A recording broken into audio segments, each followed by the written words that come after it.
大家好，我是恁的先生乌的谢明玉。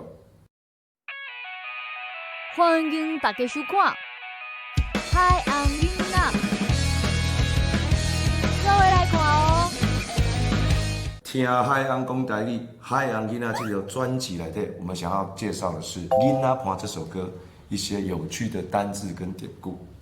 首先，咱们来讲的，休热，休热就是放暑假。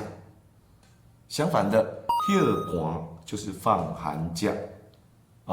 讲个例句的话，就是休热的时阵，就用去阿嬷因家来去溪边抓虾啊。暑假常常因为比较长的假期，我们就有机会去阿嬷家啊，去哪里去玩耍。第二，餐 A 也可以念作餐一那就是什么蜻蜓，那英文叫做 dragonfly。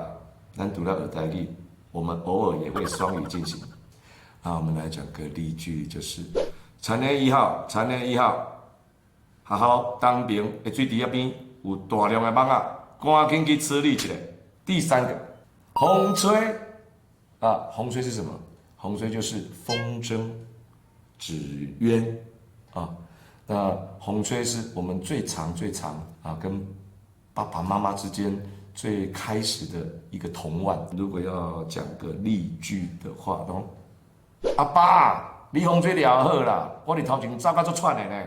海洋囡仔台语小教室就到这边，请去订阅山川娱乐 YouTube 频道，别忘了开启小铃铛哦。咱下摆再相会。后摆再相会哦。